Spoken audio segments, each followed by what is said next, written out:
Hi, I'm Steve Shelburne, owner and operator of Shelburne RV here in beautiful Cleveland, Tennessee.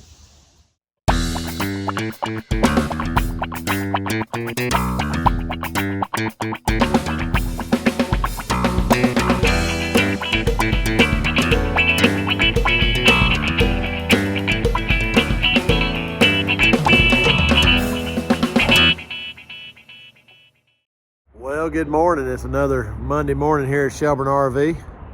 And as you can see, it's nice and sunny here today. Like I said, we just wait around in Tennessee just for about 10-20 minutes. You get to see another change in the weather.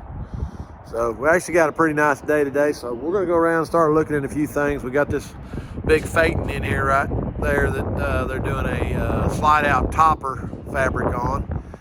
And then got this fairly new Leprechaun in here that they're doing a refrigerator repair on. Let me show you this one. It's kind of interesting. Okay, so we've got this Leprechaun that came in with a Dometic 1350, which is the 4-door refrigerator. And this refrigerator came in with, it's got a little bit of a problem with that control board, but this refrigerator has actually been changed twice now by a big box store with the last name of World. And so they've replaced this refrigerator twice now under warranty. But I'm going to show you something right off the bat that I can tell you is wrong. And according to the Dometic installation, there is supposed to be a baffle that comes up from the bottom of here to a half an inch at the bottom of that coil. And then up here on the top, and you can see this is the best they could do on the top baffle, but if you notice, there's no insulation up there. There's supposed to be insulation up there. So this baffle typically would go from the top of the refrigerator to here. What they want to happen is when the hot air rises, the fans push the air, the hot air is pushed out, it's forced across these coils and out the ventilation of the door. It's got to go out this way. When you have a dead spot up here, you see how much room I've got right there. What happens is heat rises. The problem is in a slide out, when they put a refrigerator in a slide out, the heat rises, but you're obviously asking the heat to hang a left, and the heat don't like to do that. And so what happens is it gets up here and it gets stuck, and it's tumbling and it's tumbling and it's tumbling, and it has a hard time hanging that left to get out of the top of the refrigerator. And so we've got to put a baffle that comes up here and one that comes across the top of this thing, that when that air comes up, it's actually forcing it and making it hang that left to get it out of there. Now the other thing is, see this temp sensor right here? This temp sensor is 189 degree temp sensor. That's absolutely wrong. We will change that out with a 100 degree temp sensor. At 100 degrees, when this coil gets to 100 degrees, we need those fans to come on and force that air up across these coils to get that heat out of there. It's the only way I can make your refrigerator get cold the way it needs to be. So not only is the baffle wrong, they did a terrible job at this right here, but that's obviously wrong too from the factory. So we're going to resolve some of those issues and then get back in here and retest that. You can see where he's got his clamp meter on there, checking amp draw on the heat nails. But yeah, we'll dive in a little bit more of this, and then once I get this baffle under control, I'll bring you guys back out and we'll take a look at that.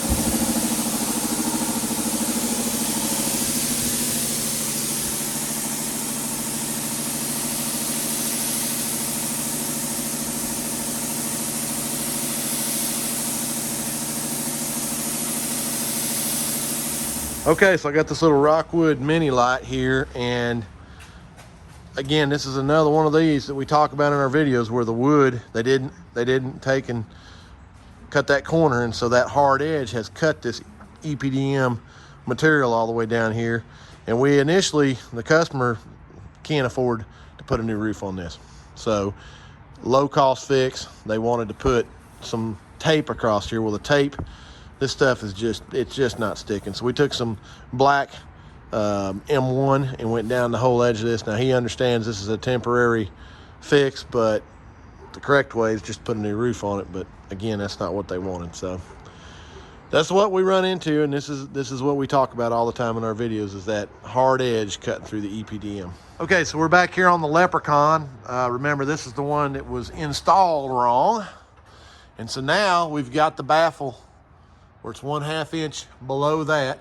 And then we've got this where the air is now forced out of here. So this is the correct way to do that. And then we got to noticing when they installed this thing, the white wire, which is your neutral, they actually had the black over here on the neutral. They had the neutral and the black reversed, so the border was burned up. So got to do a little vacuuming, clean that out. Got the new baffle installed correctly. Put the covers back on and seal it, and this will be ready to test. So got the floor back in this Springdale. Obviously got the slide back in it also. So got the new metal floor, and you can see it's all tucked now right there. And now that they have all the wood structure rebuilt from where it was all rotted out, we can go in here and start putting the siding back on and then get the windows put back in. Making some progress on this Springdale right here. They've got all the outside fascia back on. Saw where we had all the outside paneling off. Of course, the J-wrap's back on now. They've gone through and resealed all the windows. I've got all the J-wrap sealed. So they've got that now sealed where it's not going to leak. And now that we have the metal on here, see how nice this is? And it wraps around, so it's never going to leak right there again. That water won't never get back in there. So they've got this finished up. Let's go inside real quick and see how things are coming on the inside. So working on getting the fascia in. Now, one of the challenges that we have, of course, in some of these, in a lot of them that we do, that ceiling will actually start swagging a little bit. And so they'll put a brace in there to prop that up and then go ahead and put the fascia on it. It'll make it rigid. But we did take the old carpet, set it outside, took the carpet cleaner to it and cleaned it, put it back in because it really wasn't bad other than it was just nasty. So now they've got all the couch and the kitchen table area in there, and so now they're working on getting the fascia in. So coming along very nicely. Okay, so next project the guys are going to get started on. We've got this bumper pull camper pulled up here that's got an old Carrier air conditioner on the roof of this thing. Now, Carrier made a fine product as far as air conditioners went. They were great. They worked great, but Carrier several years ago decided that they were getting out of the RV market. Just wasn't enough money for them. So they got out, and so now we're stuck with a bunch of these old units that are timing out, and obviously replacements for them. There are no replacements for the Carrier. So the challenge has always been that Carrier, when they ran these originally from the unit, and you can see the lower assembly right there, when they ran these originally, the only wiring they pulled up there to those was the 110 volt wiring along with two 12 volt wires, 12 volt positive and 12 volt negative. The challenge nowadays, and again, this was the controller that they ran. It was just what they did. The challenge is nowadays is there's no lower assembly that works with that. Coleman does make a Bluetooth lower assembly, but the challenge has been it doesn't with having the heat function because the furnace wires are run up there for the furnace to run. And so the Bluetooth lower assembly that they have, typically you can't use it because it doesn't have a furnace option, because obviously the thermostat's in the ceiling, all the heat rises, you wouldn't get a correct reading. So typically what we do is we're going to use the Coleman Mach 15 upper. We're going to use the Coleman laterally ducted lower, and then we're going to use their J-box and thermostat. And then typically what I'm going to do is I'm going to figure out a way to run a thermostatic wire through the vents and then down through one of the cabinets or something in there that I can get the wire snaked down to a good place to do a thermostat. So it's not very intense to do. It's just some of the challenges tend to be where to mount the thermostat and where we can get the wire in there. Really not a terrible problem to have, but we're going to show you how to do that. All right, so several videos ago, you guys probably saw a video that I did called I Found a Tool Truck. And so that's been good for us. We've had several different tool trucks that have stopped by, but I want to show you what showed up today. So we might have mended our ways on that one. So shout out to him. I kind of blistered him on the video. We found a tool truck, but I think we made good on that one. So we're good to go on that. But I just wanted to do a quick follow up on that. So thanks to the Matco guy for stepping up and stopping by and seeing us and getting our guys taken care of. We appreciate you. So we have this 2001 Winnebago Journey that came in, and the customer was driving down the road out in Arizona, or I guess Yuma, New Mexico, and got hung up in a real bad windstorm. And we've got it all sealed up now. You can kind of see where the patch was, but the wind got underneath and ripped all this off. And this is actually a fiberglass roof, and it tore the material.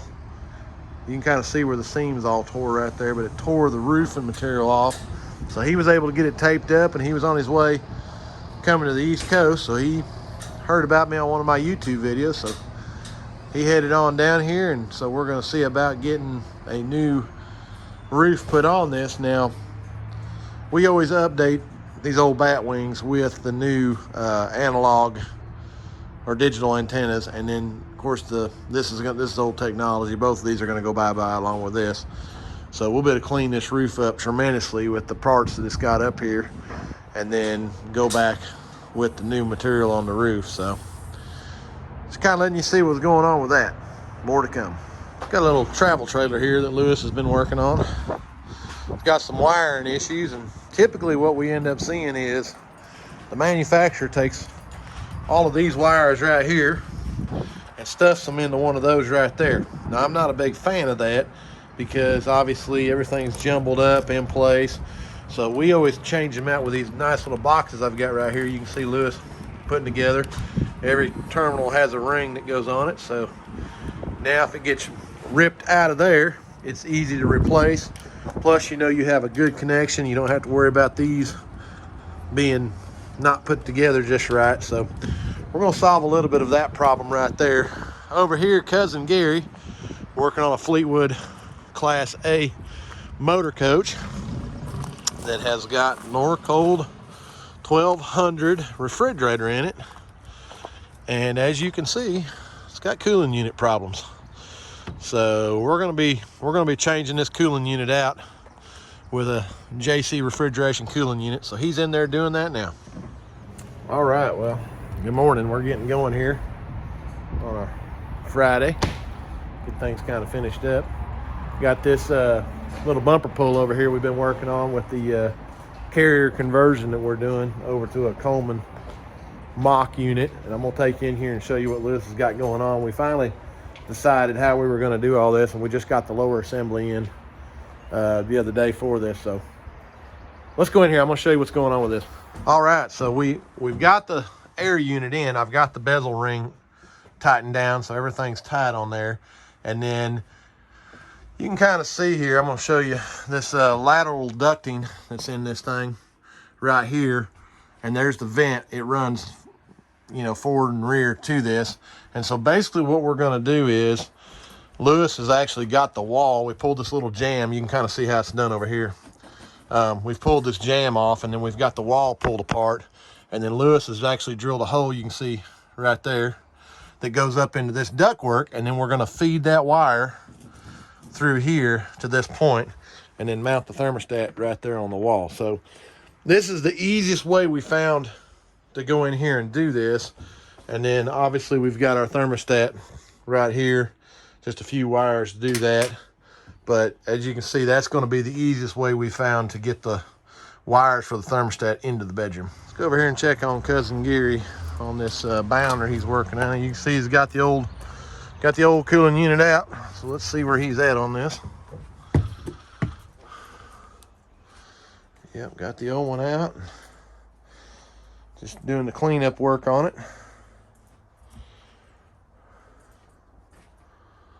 Again, this one's in a slide out, so we're going to make sure that the baffle's done correctly so it exits all the heat out of there to make it work correctly. So obviously 2 new fans. And then we'll get this thing put back together. He's prepping the coolant unit as we speak. Come out here to see what Mr. Lewis has got finished up on this install right here. It looks like he's doing the lower assembly, but now he's got the thermostat mounted on the wall. Looks all nice and pretty, and he's actually got the air conditioner in here running right now, so just putting the lower assembly in there, and then should be good to go. Cousin Gary, he's got this refrigerator put back together. Got the new JC refrigeration, 100-degree temp sensor. Got the bigger fans in it to move more air. So got all that finished up and pretty well done. So it's coming along. Well, that pretty much finishes up this week for us here at Shelburne RV. Appreciate everybody watching. And remember that this video is Cousin Gary approved.